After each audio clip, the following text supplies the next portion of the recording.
अभी गए थे हम लोग मलाइका के एडमिशन के लिए, कॉलेज का एडमिशन इसका इनका विजिट है, सॉरी। तो बस कल अब ये वहाँ जाएंगे, बस अभी कुछ प्रिपरेशन थी। अब भाई अकेले नहीं खा सकते यार ऐसे। और आज किचन में बन रही है लाहौरी फिश और शामी कबाब। ये है सुशी, सॉरी मैंने गलत नाम ले लिया, मैं फर्स्ट टाइम इसको ट्राई करने लगी हूँ। अस्सलाम वालेकुम, कैसे हैं आप सब लोग? आई होप सब खैर खैरियत से होंगे, खुश होंगे। हम सब भी बिल्कुल ठीक हैं। मंसूर और मैं जा रहे हैं, अभी कुछ काम है क्योंकि कल इनका है वो जो सैलाब ज़दगान है, मतलब उनको जाना है राशन वगैरह देने के लिए, डिस्ट्रीब्यूट करने के लिए। कल इनका इवेंट है, वहाँ जाना है इन्होंने, इनका विजिट है, सॉरी। तो बस कल अब ये वहाँ जाएंगे, बस अभी कुछ प्रिपरेशन थी, थोड़ी सी कर रहे थे, वही अभी करने जा रहे हैं। तो वापस घर आऊँगी तो फिर आके देखती हूँ क्या करती हूँ, थोड़ा सा भी काम शाम कर ले, फिर वापस आके आपसे बात होती है।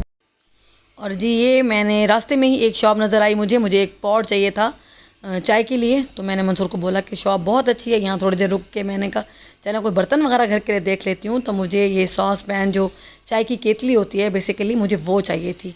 तो इनके पास बहुत अच्छी मुझे मिल गई, मतलब क्वालिटी भी बहुत अच्छी थी और मैंने ये पसंद कर ली। तो ये वाली ले ली मैंने चाय के लिए, और इसमें अब हम चाय बनाएंगे।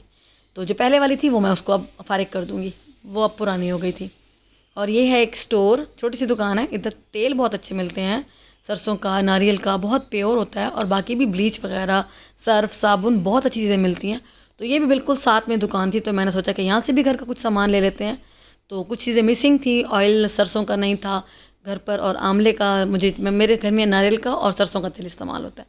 तो ये 2 तेल मुझे चाहिए थे, वो मैंने लिए यहाँ से। ब्लीच वगैरह लिया, कुछ साबुन, सर्फ, ये चीज़ें ली।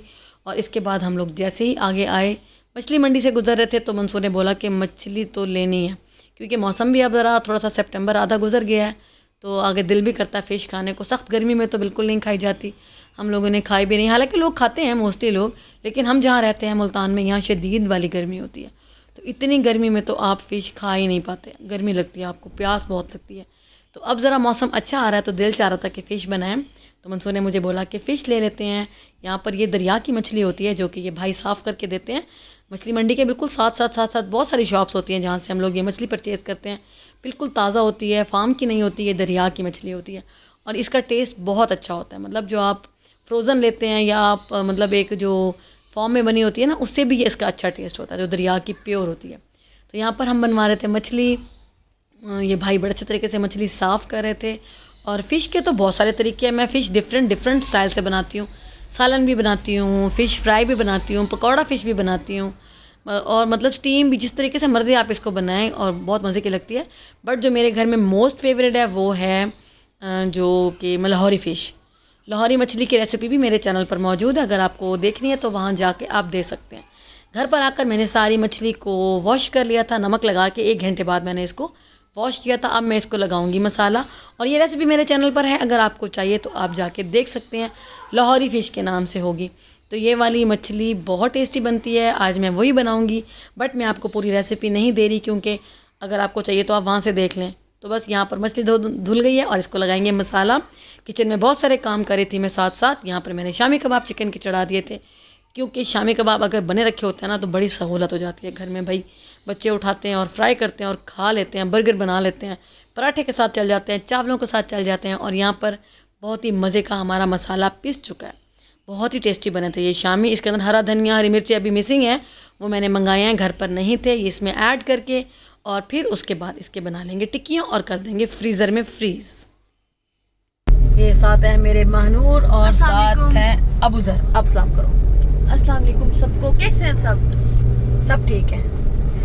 सबका जवाब मैंने दिया है। अभी जा रहे हैं थोड़ा मार्केट, क्योंकि हमारा जो स्ट्रेटनर होता है ना, उसको क्या बोलते हैं, स्ट्रेटनर बोलते हैं ना, और वो हो गया ख़राब, तो वो लेना है, लेने जा रहे हैं। और साथ हम प्राइमर लेंगे, प्राइमर वो देखते हैं अगर जो अच्छा लगेगा। मैंने हेयर डाई लेना है अपने लिए, वो लेते हैं और देखते हैं। और मुझे ब्राउन काजल पेंसिल लेनी है, लेकिन वो वाली लेनी है जो थोड़ी सी क्रीमी हो, अच्छा, थोड़ी सी मर्ज हो सके।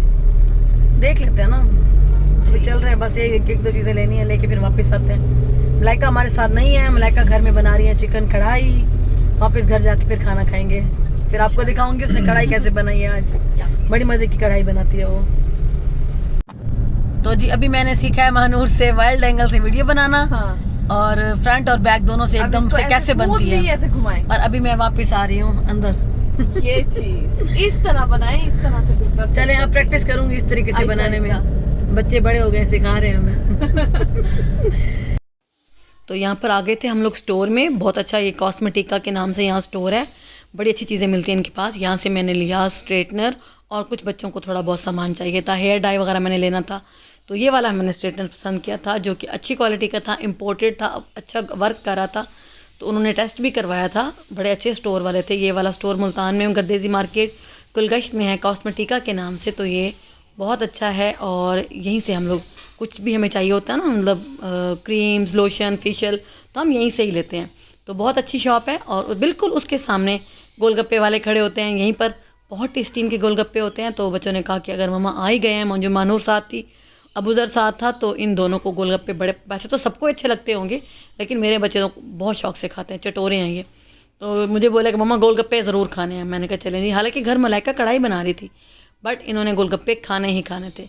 ये सामने कॉस्मेटिका की शॉप है और बिल्कुल उसके रोड के ऑपोजिट ये गोलगप्पे वाले खड़े होते हैं। अगर जो मुल्तान में लोग रहते हैं उनको पता होगा।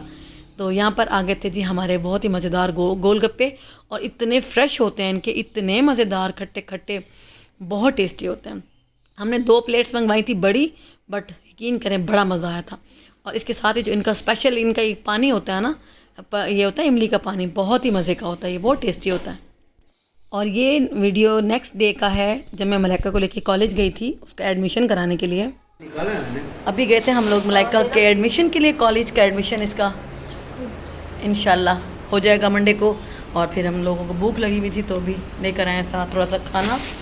बच्चों ने कुछ नहीं खाया हुआ था सुबह से, काफ़ी टाइम लग गया गर्मी में। उधर सॉस किधर गया? वो आपके सामने पड़ा है, वो देखो। हम गए थे अबूज़र के साथ, बस अभी करेंगे थोड़ा सा खाना वाना खाते हैं। ये है सुशी। इसको बोलते हैं सुशी। ये है सुशी। सॉरी, मैंने गलत नाम ले लिया। मैं फर्स्ट टाइम इसको ट्राई करने लगी हूँ, अब पता नहीं क्या होता है मेरे साथ। अच्छा चलो देखते हैं। पता नहीं मुझे कच्ची फिश खिलाएगा आज ये मेरा बेटा। अल्लाह खैर करे मेरे ऊपर। नहीं नहीं, ऐसे खाती हूँ, देखती हूँ आज क्या होता है। मैं खा के फिर आपको बाद में बताऊँगी कि मुझे कैसा लगा ये। नहीं थूकूंगी नहीं, खा जाऊँगी, क्योंकि रिस्क ज़ाया नहीं करना चाहिए। और यहाँ पर आई थी मुझे एक फरमाइश। मेरी एक सब्सक्राइबर है, मेरी एक बहुत अच्छी सिस्टर हैं, उन्होंने मुझे बोला था कि आप जौ की रोटी कैसे बनाती हैं। तो यहाँ पर लिया है मैंने जौ का जो आटा लिया है वो लिया 1 प्याली, और आधी प्याली लिया है मैंने इसके अंदर गेहूं का आटा, जो गंदम का घर का आटा होता है चक्की वाला, और आधा प्याली लिया है मैंने बेसन का आटा। मतलब 1 प्याली जौ का आटा छोटी प्याली, आधी प्याली बेसन का आटा, आधी प्याली घर का जो आप नॉर्मल गंदम का आटा यूज़ करते हैं। वाइट आटा नहीं होना चाहिए, गंदम का जो होता है ना प्योर वाला लाल आटा चक्की वाला, वो इस्तेमाल करना है। और अच्छा, कुछ लोग और भी चीज़ें ऐड करते हैं इसके अंदर, चौकर भी ऐड करते हैं, बाजरे की भी मतलब आटा ऐड करते हैं। अच्छा, मैं इसमें नमक कुछ भी ऐड नहीं करी, क्योंकि आपको पता है थोड़ा सा अवॉइड करते हैं नमक हम लोग। तो आप चाहें तो आप नमक इसमें डाल सकते हैं। तो इस तरह मैं उसको गूँध लेती हूँ, क्योंकि जौ की रोटी मंसूर खाते हैं और मैं खाती हूँ घर में। तो थोड़ी सी ये ग्लूटेन फ्री होती है, तो अच्छी रहती है हेल्थ के लिए। थोड़ा सा इसके अंदर गंदम भी चला जाता है और इसके अंदर बेसन भी आ जाता है और जौ भी आ जाता है, तो काफ़ी हेल्दी रोटी होती है ये। तो मैंने सोचा कि आज मैं उनको बता दूं कि मैं किस तरीके से आटा गूंथती हूँ। मेरे लास्ट ब्लॉग में उन्होंने कहीं देखा था मुझे रोटी बनाते हुए जौ की, तो उन्होंने मुझे कमेंट करके कहा था कि मुझे बताएं कि आप कैसे बनाती हैं। तो ये देखें, हमारा सिंपल सा आटा गूंथ के तैयार हो गया। बिल्कुल देर नहीं लगती, थोड़ा सा इसको हार्ड रखना पड़ता है क्योंकि इसकी रोटी थोड़ी मुश्किल बनती है। तो बस ये हमारा जौ का आटा जो है तैयार है। इसको रख देंगे रेस्ट करने के लिए। ये देखिए, मैंने इसको 10-15 मिनट के लिए रेस्ट दिया और अब मैं इसकी बनाऊंगी रोटी। बहुत आसान है इसकी रोटी बनाना भी। ये देखिए, जिस तरह नॉर्मल आप पेड़ा बनाते हैं, थोड़ा सा इसका ये होता है कि ये टूटने लगती है, क्योंकि इसके अंदर जो एक मतलब फ्लेक्सिबिलिटी होती है इस आटे में नहीं होती, क्योंकि जौ है इसके अंदर और वो बेसन है, तो इस वजह से थोड़ा सा ना इसको बढ़ाना मुश्किल होता है। लेकिन आप छोटी छोटी सी इसकी मतलब पेड़ियाँ बनाएं और उसकी रोटी बनाएं, बहुत अच्छी बन जाती है। तो इस तरीके से बनाती हूँ मैं जौ की रोटी। आई होप आपको मेरा आज का वीडियो अच्छा लगा होगा। वीडियो पसंद आए तो लाइक कर दिया करें, चैनल पे नए हैं तो सब्सक्राइब कर दें। मिलती हूँ इंशाल्लाह नेक्स्ट वीडियो में। Thank you so much for watching. Thank you so much इतने प्यारे प्यारे कमेंट्स करने के लिए। थैंक यू सो मच इतना ज़्यादा प्यार देने के लिए। बट अगर आपको वीडियो अच्छा लगता है तो आप लाइक ज़रूर किया करें। और ये देखिए कितनी सॉफ्ट रोटी तैयार हुई है। इसके ऊपर आप बटर लगाएं, मैं तो देसी घी लगाती हूँ थोड़ा सा, मैंने घर पे बना के रखा होता है, तो वही लगाएं तो ज़्यादा बेस्ट है। और वैसे भी हेल्दी होता है देसी घी, तो आपको खाना चाहिए, हेल्थ के लिए बहुत अच्छा है। 1 चम्मच तो आप रोज़ खा सकते हैं। तो इसके ऊपर लगा दिया है मैंने, रोटी बहुत सॉफ्ट हो जाती है। तो इस तरीके से हमारी जौ की रोटी बहुत टेस्टी बनती है।